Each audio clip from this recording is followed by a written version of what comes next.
Assalamu alaykum muhtaram televizor ko'rguvchilar. Ko'rib atqaninglar Erkin Osiyo radiosi Tor televiziyasining haftalik xabarlar programmasi. Mazkur programmamizda mush bir hafta jarayonida radiomizda berilgan bir qism muhim xabarlarni takrorlab o'tamiz.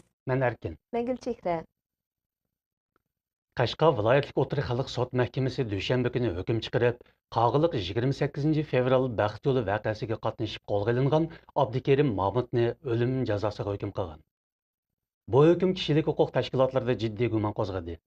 Gollandiyani bazi qilgan vakolatsiz millatlar tashkilotining programma direktori Andrey Svan mazkur deloning qisqa vaqt ichida tez bir taraf qilganligi haqida to'xtalib, Abdukerim Mahmudning sotida xalqaro o'lcham va Xitoy qonunlaridagi tartibga rioya qilinganligiga nisbatan zo'r gumoni borligini eskartdi.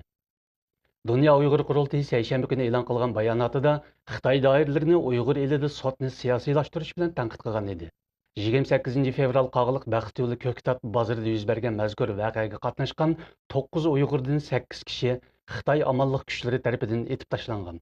Xitoy doiralari voqeada Xitoy fuqarolaridan 10 necha kishining o'lganligini jakalagan edi. Xitoy hukumati aktivlar orqali ishinchi emgak kuchlarini sirtqa yetkazishning tashviqotini kuchaytirmoqda. Ishinchi emgak kuchlarini sirtqa yetkazib ishga o'rinlashtirish siyosati 2004-yili Uyg'ur elida rasmiy boshlangan edi.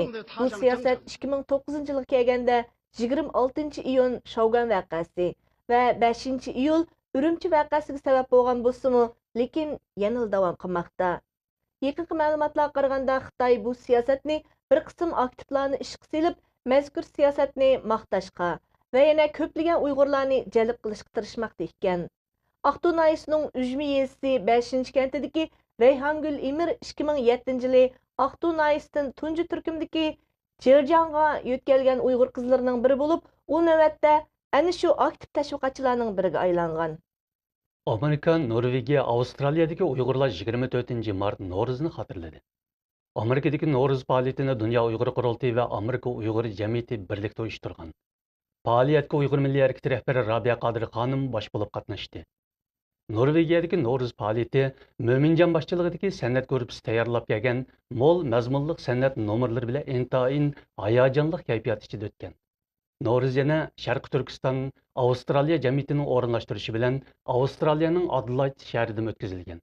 Faoliyatda Navro'z ish tayyorlangan va boshqa an'anaviy bolalar o'yinlari o'ynalgan.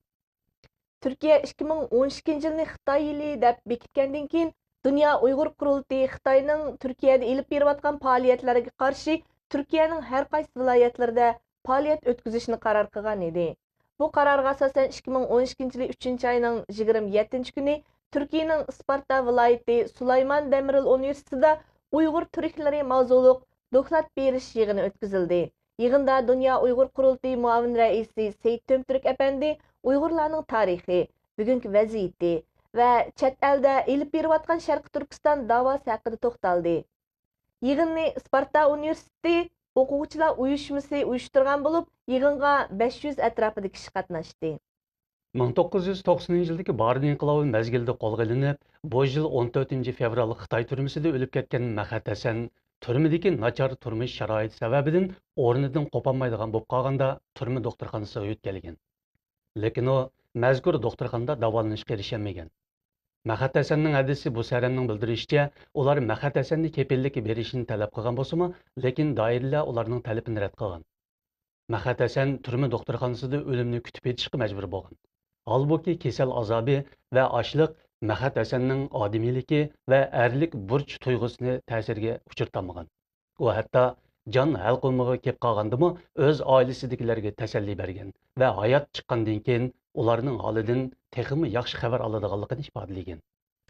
Chintemir Batur dastanini yaqinda Turkiyaning Izmir shahridagi Agatan nashriyati tomonidan nashr qilindi. Kitobni aslida Beijing Markaziy Millatlar Universiteti Uyg'ur tili va adabiyoti fakulteti o'qituvchisi Abdulhakim Mehmet apandi magisterlik ilmiy maqolasi qilib tayyorlagan. 223 betlik bu kitobda Chintemir Batur dastani boshqa qarindosh millatlarning dastonlari bilan selishtirilib tadqiq qilingan. Muhtaram televizor ko'rguvchilar, yuqorida Erkin Osiyo radiosi Tor televiziyasining haftalik xabarlar programmasini ko'rdinglar. Kelar hafta ko'rishguncha omon bo'lg'aysizlar. Xayr xo'sh. Xayr xo'sh.